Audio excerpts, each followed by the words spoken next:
Bueno, vamos a empezar con la primera clase. Y ya lo charlamos, ¿no? Pero la idea es que ustedes traten, teniendo en cuenta que tienen la planificación y qué es lo que vamos a ir viendo en cada clase, si es posible, antes de escuchar el video, lean un poquito los artículos. Para esto es imprescindible. Hay algo que tienen que tener de manera imprescindible y es la ley de contrato de trabajo, que es la ley 2744. Y esta la bajan de internet, tiene modificaciones casi todos los años, así que van a tener que tratar de bajar una versión, fíjense que sea una versión actualizada por lo menos hasta el 2019. Y ahí vamos viendo, incluso ni siquiera necesitan imprimirla toda junto porque son menos de 300 artículos, pero en la planificación de las clases yo les voy diciendo qué artículos vamos a ir viendo. Lo primero que tenemos, así para hacer un esbozo, ¿no?, de la materia, es una pequeña reseña histórica. El derecho del trabajo aparece obviamente en la era industrial, ¿no? Tanto en la antigüedad como en el medioevo no existían formas de trabajo que pudieran regularse. Estaban los esclavos, estaban los siervos, estaban los hombres libres, estaban los artesanos. Y es recién a partir del proceso de la revolución industrial que aparece esta forma nueva de relacionarse los hombres y los hombres con la producción y los hombres en un vínculo de dependencia entre sí. Y esto es lo que regula el derecho del trabajo. En la Argentina, si quisiéramos hacer un pequeño también recorrido histórico, vemos que las primeras normas vinculadas a lo que era el trabajo son de principio del siglo XX y tienen que ver con la protección del trabajo de los menores, la protección del trabajo de las mujeres. En 1915 se sanciona la Ley de Accidentes de Trabajo. Ley de Accidentes de Trabajo que, Ley 9688, que hasta los días de la actualidad sigue vigente. Es a partir de 1943 y la irrupción del peronismo y puntualmente del general Perón que se produce un avance muy importante. Ahí sí empieza a generarse una serie de legislaciones que protegen al trabajo. Se legisla sobre el carácter de tiempo indefinido del contrato de trabajo, la estabilidad, se legisla sobre las vacaciones, se legisla sobre el aguinaldo y también se avanza mucho en todo lo que tiene que ver con las asociaciones profesionales de trabajadores. Todo esto a partir del 43, 45 y hasta 1955, que se produce una interrupción institucional, un golpe de Estado que derroca al peronismo y que da marcha atrás con muchas de las conquistas de esa época. Pensemos que el peronismo incluso en 1949 dicta una nueva constitución, una constitución que se enrola en lo que era la tendencia en ese momento del constitucionalismo social. Bueno, Constitución de 1949, que obviamente le da rango constitucional a todos los derechos del trabajador, pero que es derogada en 1955. Posteriormente, en el año 57, hay otra convención constituyente y en este caso sí se incorpora el artículo 14 bis, que vuelve a darle carácter constitucional a los derechos del trabajador, a los derechos de agremiación y a los principios de justicia social. Bueno, y finalmente es en el año 1974 que se sanciona la ley de contrato de trabajo, con la que de alguna manera se fue aglutinando a distintas normas que regulaban el contrato de trabajo, que andaban diseminadas, que no tenían un texto propio, no había un código propio, y bueno, esto sí constituye de alguna forma el Código del Trabajo, la Ley 2744, que hasta nuestros días, con obviamente un montón de reformas, es el material básico de la materia. El derecho del trabajo de alguna manera regula el conflicto social, ¿no? O sea, o el conflicto más importante de la relación social, que es el mundo del trabajo, esta disputa permanente entre el capital y el trabajo, el capital y la mano de obra. Esta pelea que se desarrolla a través de la cuestión social de cómo se genera esta distribución del producto del trabajo. Y según los momentos históricos en que estemos transitando, el derecho de trabajo también adopta formas que tienen que ver con ajustarse a esa realidad. Y así vemos cómo las normas que integran el derecho del trabajo, cuando hay presencia de gobiernos que responden a intereses populares, genera normas más progresistas, más de defensa del derecho de los trabajadores. Contrariamente, cuando hay gobiernos de características antipopulares, el derecho del trabajo se retrae, se pierde normativas que favorecen a los trabajadores y bueno, y de alguna manera se genera ese déficit en la defensa del derecho del trabajador. La legislación laboral es una foto del momento histórico que estamos viviendo. Cada foto hoy es una foto. ¿Cuál es la relación de fuerzas en la pelea social? Bueno, esa es la traducción que se genera en el ámbito del derecho del trabajo.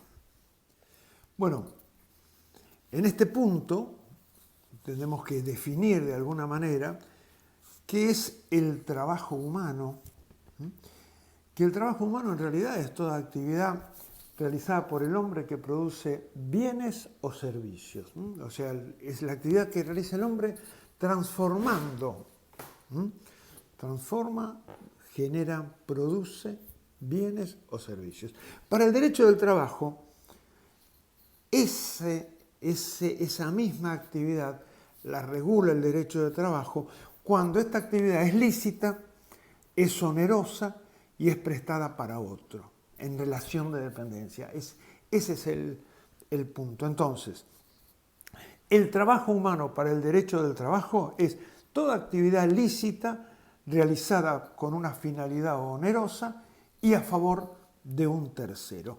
Ese es el concepto que nosotros podemos manejar y aparte es el concepto que también nos da la ley de contrato de trabajo sobre lo que consideramos trabajo humano. ¿Cuáles son las características que mencionamos? Primero, tiene que ser lícita, una actividad lícita. No puede estar la actividad esta no puede estar prohibida por la ley. O sea, y ahí tenemos que definir dos situaciones muy puntuales. Lo que es el trabajo prohibido y lo que es el trabajo ilícito. El trabajo prohibido es aquel que por alguna norma puntual no puede producirlo un trabajador. Por ejemplo, la realización de jornadas extensas por menores de edad. Está prohibido. El trabajo realizado por un menor de 14 años está prohibido. Entonces, ese trabajo tiene un objeto prohibido. También está el trabajo ilícito, aquel trabajo que va en contra de la moral y las buenas costumbres, que implica la comisión de un ilícito.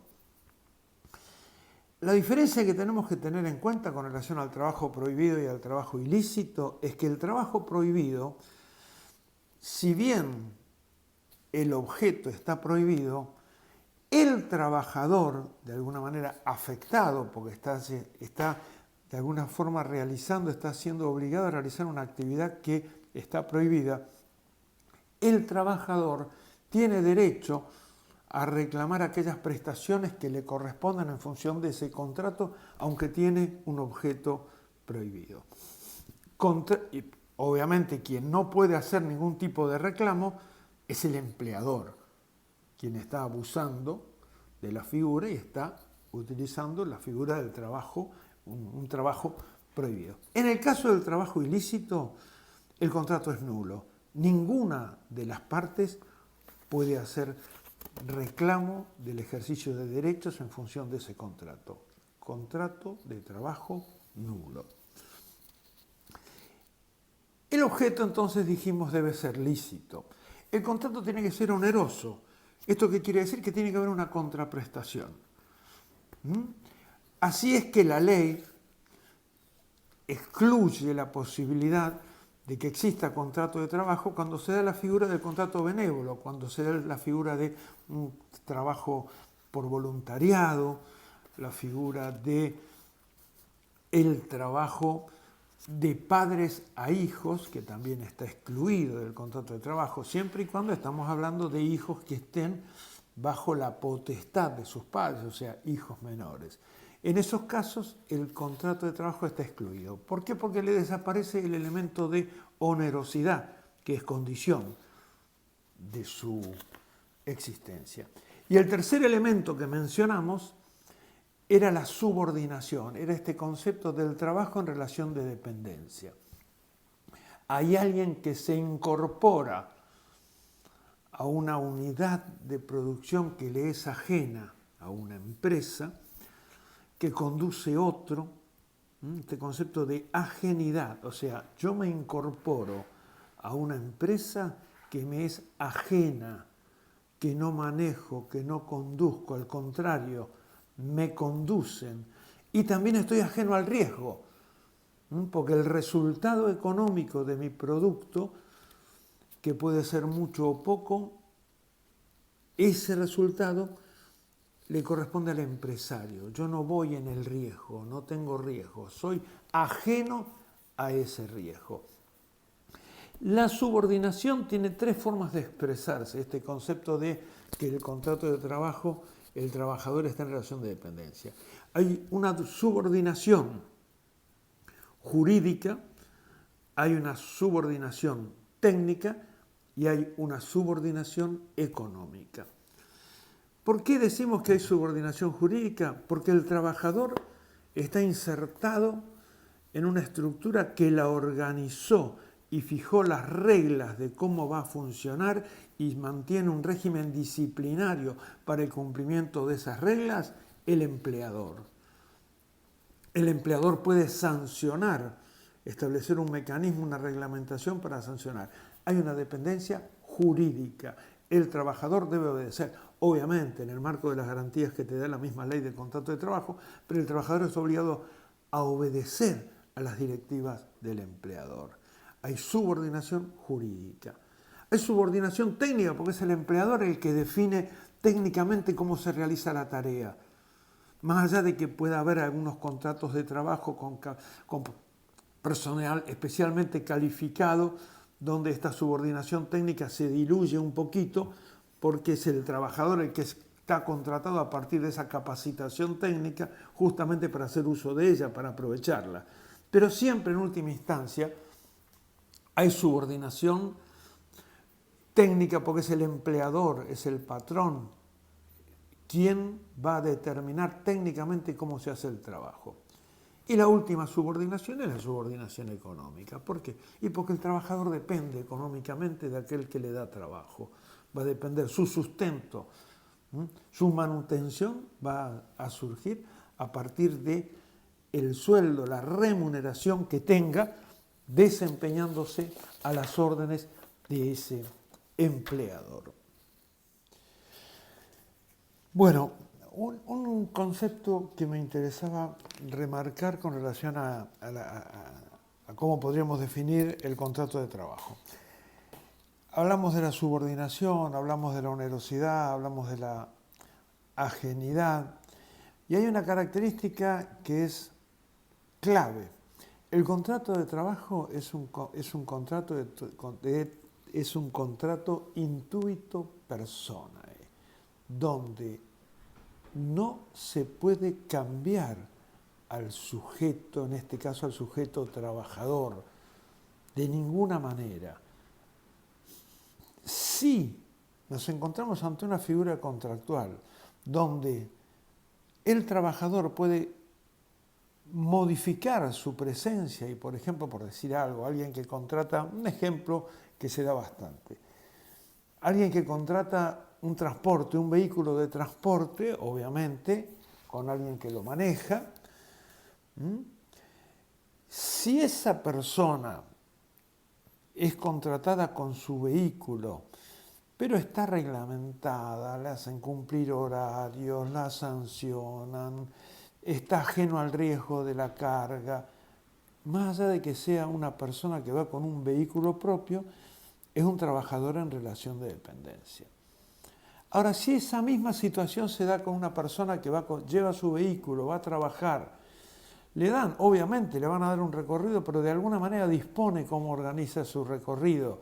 Y además, y este es el elemento fundamental, está autorizado a hacer que la tarea la haga otra persona provista por él. Por ejemplo, puede ser el hijo o un hermano.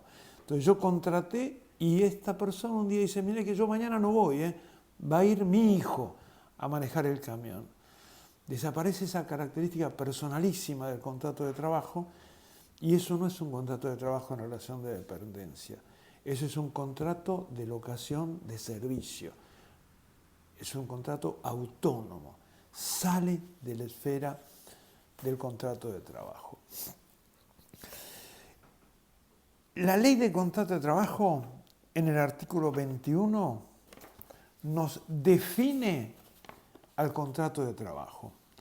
Dice, habrá contrato de trabajo cualquiera sea su forma o definición, siempre que una persona física se obligue a realizar actos, ejecutar obras o prestar servicios a favor de otra durante un periodo determinado o indeterminado de tiempo mediante el pago de una remuneración. De alguna manera están los elementos que hace unos minutos mencionábamos.